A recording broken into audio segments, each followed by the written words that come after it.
নামাজ পড়েন, হজ করেন, যাকাত করেন, কালেমা পড়েন, সব আপনার বেদাত হইব যদি 5 জন ব্যক্তিকে ভালো না বাসে। কেমন ভালোবাসতে হইব? নামাজের চাইতে বেশি, রোজার চাইতে বেশি, যাকাতের চাইতে বেশি, কোরআনের চাইতে বেশি। সেটাই যেমন নূর পাক, পানি পাক, আগুন পাক, মাটি পাক, বাতাস পাক রে। ওরে নূরে ছাপ্পার ঘরে আমার দয়ার নবী রে। পবিত্র কোরআনে আসছেন আল্লাহ নূরে নবী পয়দা, নবীর নূরে সারে জাহান পয়দা। আমার ভাইরা, আমার নবীকে সৃষ্টি যদি আল্লাহ না করতো গো, এত সুন্দর পৃথিবী আমার আল্লাহ কোনোদিন সৃষ্টি করতো না। আমার নবীকে ভালোবাসতে হবে। আল্লাহ কয় আদম মুসা ইব্রাহিমে পাগল হয় আমার প্রেমে। আল্লাহ কয় রে আমি নিজেই আমার দোস্ত নবীর দিওয়ানা। আল্লাহর নাম রাব্বুল আলামিন, আর আমার বিশ্ব নবীর নামটা রাখলেন রাহমাতুল লিল আলামিন। এই বাংলাদেশের মানুষ, আমি আনোয়ার সরকার বলতে চাই,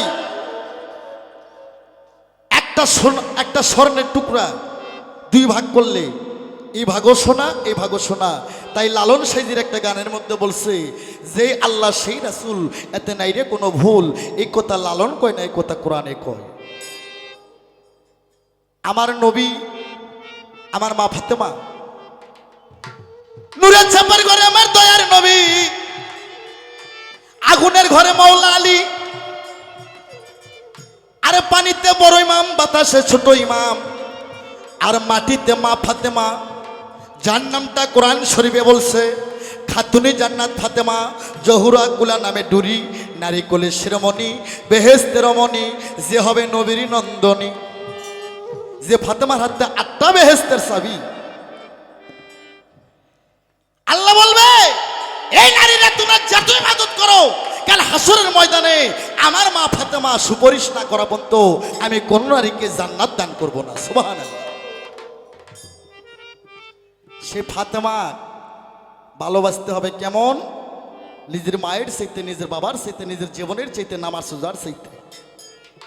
মা ফাতেমা, আরে মা ফাতেমা কয়, মাবুদ গো, আমি জীবনে কোনো দুঃখ, জীবনে কোনো আমি সুখ ভোগ করি নাই একমাত্র শুধু আমার বাবার উম্মতের কারণে। তাই আমার নবীর যত উম্মত আছে, এর শিকি উম্মতের ভাড়া পণ্যি আমার মা ফাতেমা পেয়ে গেছে। পবিত্র কোরআন শরীফ তার প্রমাণ রয়ে যায়। পালা শুরু হয়ে গেল। আমার নবীর 3 জন স্ত্রী মিলে, নবীর ছেলে মেয়ে ছিল 7 জন, 4 জন ছেলে, 3 জন ছেলে, 4 জন মেয়ে। 3টে ছেলের নাম তৈয়ব, তাহের, কাসেম। আর একটা স্ত্রী গর্ভে একটা ছেলে হয়েছিল, নাম ছিল ইব্রাহিম। মইরা গেছে গা। নবীর 4টা মেয়ে ছিল। একটার নাম হচ্ছে হযরত জয়নব, একটার নাম হযরত রোকিয়া, আরেকটার নাম উম্মে কুলসুম, আরেকটার নাম যিনি আল্লাহর মা, সারে জাহানের মা, যে মার হাতে 8টা বেহেশতের চাবি। এই যে মাহে রমজান, পবিত্র মাহে রমজান, মা ফাতেমা খাতুনি জান্নাত, জহুরা কুলা নামে ডুরি, নারী কোলে শিরোমণি, মা ফাতেমার হাতে 8টা বেহেশতের চাবি। এটা ছিল আমার নবীর বড় মেয়ে, যার নাম ছিল খাতুনি জান্নাত ফাতেমা, জহুরা কুলা নামে ডুরি, নারী কোলে শিরোমণি, বেহেশতের রমণী। আর আমার মায়ের যখন হযরত আলীর সঙ্গে বাঘের রূপ ধারণ করে বিয়ে হয়ে যায়, সনদী এমন, আমার মা ফাতেমা কয় মাবুদ গো তোমারে জানাই আমার মহরণা কি হবে। একটা হাদিস আছে হযরত আলীর হেলমেট ওসমান গনির কাছে বন্ধক রাখছিল, আর একজন কয় তরবারি বন্ধক রাখছিল। এগুলো হলদি বেচা কিতাব, এগো কোনো দাম নাই। রাইকে ফাতেমার মহরণা বানছিল না। আমি বলতে চাই, আমার নবী বলছিল মা আলীর মতন গরিব কেউ নাই, তোমাকে কি দিয়ে মহরণা দেবে? মা ফাতেমা বলছিল আল্লাহ মাবুদ গো, আমার বাবাকে বলছিল, নবীকে বলছিল বাবা গো কিয়ামত প্রমাণে এই মহরণার দাবি আমি ছাড়ব না। তাই আমার নবী বলছিল মা তুমি কি দিয়ে মহরণা বান্ধিতে চাও? মা ফাতেমা বলছিল আব্বা গো আমার বিয়ের কোনো টাকা পয়সা দিয়ে মহরণা চলবে না। এই পৃথিবীতে আপনার যতগুলো গুনাহগার উম্মত আছে তারই শিকি উম্মতে আমার মহরণা বান্ধিতে হবে। বলেন সুবহানাল্লাহ। আস্তে বাবা।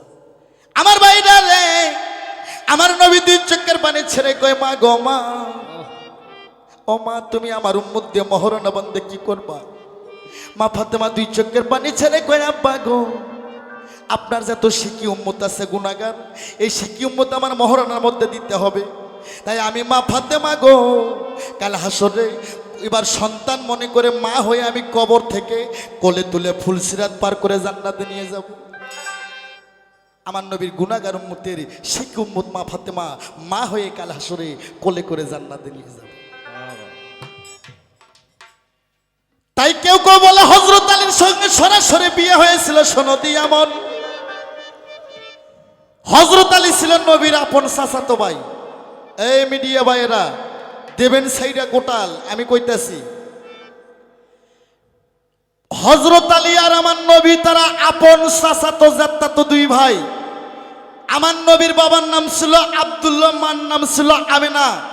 হযরত আলীর বাবার নাম ছিল আবু তালেব, মায়ের নাম ছিল হালা বিন ফাতেমা। হযরত আলী আর আমার নবী তারা আপন চাচাতো জাত্তাতো দুই ভাই। তাহলে সরাসরি মৌলবীরা যে কথা কয় প্রস্তাবের মাধ্যমে হযরত আলীর ফাতেমার বিয়ে হয়ে গেছে, তারা যদি চাচাবাস্তিক বিয়ে করে তাহলে আমাদের বিয়ে হয় না কেন? এটা না, হযরত আলী আলী মাওলা মুশকিল গুসা আল্লাহর একটা কুদরতি সৈন্য। হযরত আলী সে ছিল ইসলামের বাঘ, শেরে বাঘ, শেরে বাঘ, শেরে আলী, আলী মাওলা মুশকিল গোসা, যার নামটা হযরত আলী। উনি বাঘ আকারে, উনি বাঘের রূপ ধারণ কইরা মা ফাতেমাকে দিয়ে বিয়ে হয়েছিল, শরীয়তকে বজায় রাখলো। না তো বাংলাদেশের মৌলবীরা যদি কয় সরাসরি প্রস্তাব দিয়ে ফাতেমার সঙ্গে বিয়ে হয়ে গেছে, তাহলে শরীয়ত থাকবো না মিয়া, চাচা ভাস্তি কি করে বিয়ে হয়ে যায়? তাই আমি আনোয়ার সরকার বলতে চাই হযরত আলী বাঘের রূপ ধারণ কইরা মা ফাতেমার সঙ্গে তার বিয়ে হয়ে গেছিল। সরাসরি যদি মা ফাতেমার সঙ্গে আলীর বিয়ে হয়ে যায়, আলীর ভাস্তি হয় মা ফাতেমা, শরীয়তের মান কইমে যাইব। তাই আমি আনোয়ার সরকার বলতে চাই হযরত আলী বাঘের রূপ ধারণ কইরা বাঘের আকারে মা ফাতেমাকে বিয়ে করাইছিলেন। ওই বিয়ের মুন্সি আমার নবী নিজেই ছিলেন। আলহামদুলিল্লাহ বিয়ে পড়াইলেন, বিসমিল্লাতে মুখ মিষ্টি তৈরি করলেন। আমার নবী কয় মা গো, আমি জানি মা তুমি পৃথিবীর কোনো সুখ চাও না, তুমি আমার উম্মত ছাড়া তুমি কিছুই বুঝতে পারো না। ওরে মা ফাতেমা দুই চোখের পানি ছেড়ে দেয় গো। মা ফাতেমা কাঁদতে কাঁদতে বাবার পায়ে পড়ে কয় আব্বা গো, বাবা মানুষের বিয়ে হয় মানুষের সাথে, কত আনন্দ করে। আজ আমার বিয়ে হইতেছে একজন বাঘের সঙ্গে। বাবজান আমার বিয়ের সময় কি আমার ভাগ্যে একটু সাদা কাপড় উঠবে না? আমার নাকে কি ফুল উঠবে না? আমার নবী দুই চোখের পানি ছেড়ে কয় মা গো মা, আমি তোমাকে কথা দিলাম তোমার কাপড় আর তোমার ফুলের ব্যবস্থা না করা পর্যন্ত আমি তোমার বাবা হয়েও তোমার মুখ আর কোনোদিন দর্শন করব না। আর যখন বিয়েখানা হয়ে যায়, গোঠাল মক্কা মদিনা হাই হাই দুবদিবি উঠে যায়। বাঘ ইশারা করতেছে এই জহুরা তুমি আমার পৃষ্ঠে ওঠো। মা ফাতেমা মনে মনে কয় সে আমার স্বামী, আমি কি করে স্ত্রী হয়ে স্বামীর পৃষ্ঠে উঠি? তখন মা ফাতেমা কয় স্বামী গো আমি হাঁটে যেতে পারবো। বাঘ আগে আগে যায়, মা ফাতেমা স্বামীর পিছে পিছে জঙ্গল দিকে যায়। আমার ভাইরা রে, কুরকাব শহরের শেষ শাহ জঙ্গলের মধ্যে যখন বাঘ বেটা গেল রে চলিয়া, বাঘ বেটা যাওয়ার পর জঙ্গলের মধ্যে একটা ডেরা ঘর উঠাইল। ডেরা ঘরে বাঘ আর মা ফাতেমা তারা বসে বসে থাকে। 3 দিন যখন হয়ে যায়, মা ফাতেমা ক্ষুধায় বাঁচে না। বাঘ অনেক ফলমূল নিয়ে এসে ফাতেমার সামনে দেয়, মা ফাতেমা কোনো ফলমূল খায় না। ওরে বাঘ বেটা মনে মনে কষ্ট পাইল রে, কয় আমার আদরের স্ত্রী তো কোনো ফলমূল খায় না। বাঘ তখন একটা গাছ থেকে ছোট্ট একটা ফল পাকে নাল ডিবডিবে হয়ে আছে। ফলটা যখন হাতে ধরলো, মা ফাতেমার জিহ্বায় পানি এসে যায়। মা ফাতেমা ফলটা খাইলো। ওই ফলটা বড়ই ফল। এই জন্য পৃথিবীতে যত নারী আছে, যত ফলমূল দেন, মেয়েদের জিহ্বায় পানি আসে না। যদি টক জিনিস মেয়েদের সামনে ধরা যায়, মেয়েদের জিহ্বায় পানি এসে যায়। আমার ভাইরা রে, মুখে রোদ পড়ে যায়, মা ফাতেমার মাথা ব্যথা উঠে যায়। বাঘ বেটা জঙ্গলের মধ্যে থেকে একটা গাছের ফল নিয়ে আসে, হাতে যখন ডলা দিল, কিছু তেল বাড়াইলো, তেলটা মা ফাতেমার মাথায় দেওয়ার সঙ্গে সঙ্গে মা ফাতেমার মাথা ব্যথা ভালো হয়ে গেল। আমার মুসলমান ভাইয়েরা, এই গাছটার নাম আল্লাহর পবিত্র কোরআনে আছে। এই গাছের তেল আজও মক্কায় জ্বলতেছে। এই গাছটার নাম হচ্ছে জৈতুন গাছ। আর এইভাবে 3 মাস থাকার পর মা ফাতেমার ভিতরে সন্ধ্যা গেল রে দুনিয়া। আরে ফাতেমা কয় বাঘ হচ্ছে বনের পশু, এরা কত বেয়াদবি করবে, কত দুষ্টমি করবে, কিন্তু বাঘ তো কোনো বেয়াদবি করে না। আর বাঘের তো কোনো আকৃতি আমি পাইতেছি না, বাঘের গা তো কোনো গন্ধ বাসনা করে না, এটা বাঘ নাকি? মাইয়া মানুষ কিন্তু 18 কালার জানে। শোনো প্রাণের ভাই, মা ফাতেমা সেই দিন চৈতন্য ঘুম পাড়তেছে, চেতন ঘুম। এদিকে রাতখানা যখন 3টা বাজে যায়, হজরত আলী মাওলা মুশকিল গোসা বাঘের সরখান খুলে মা ফাতেমার শেহরে রাখে বাঘ গহিনী গঙ্গায় গোসল করতে যাচ্ছে।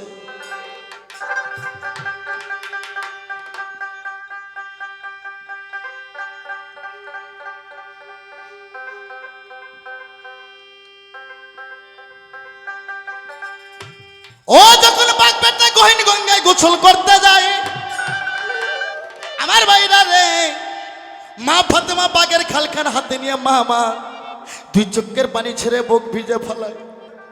মা কয়, আহারে আমার কাকা হজরত আলী, এই কি মনে ছিল, যার জন্য আমি মরলাম মাতা, তাকনে হইল আমার শেষে জঙ্গলাতে বাসা।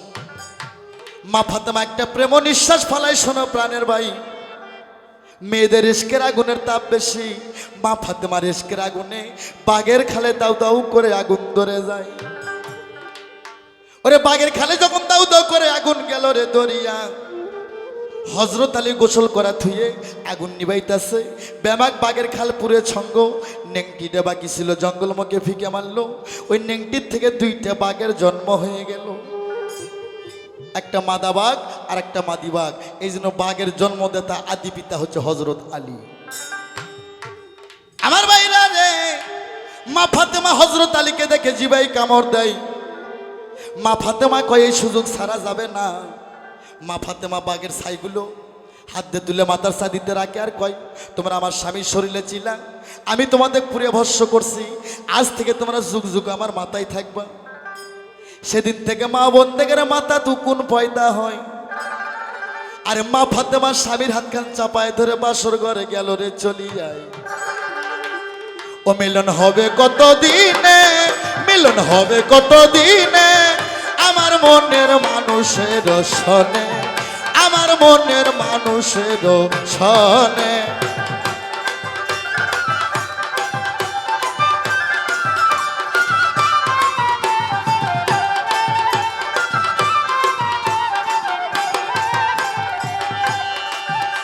ওরে চাতক পাইর হনিসি, ওরে চেয়ে আছে কালো শশী, ওরে চাতক পাইর হনিসি, ওরে চেয়ে আছে কালো শশী, আমি হব বলে চরণ দাসী, আমি হব বলে চরণ দাসী। ও তাই হয় না কপাল গুনে, ও তাই হয় না কপাল গুনে, আমার মনের মানুষের সনে, আমার মনের মানুষের সনে।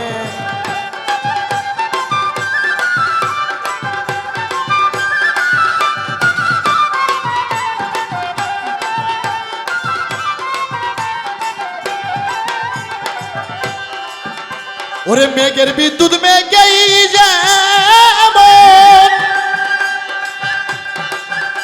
ওরে নুকাইলে না পায় অন্যের সন, ওরে মেঘের বিদ্যুৎ মেঘেই যেমন,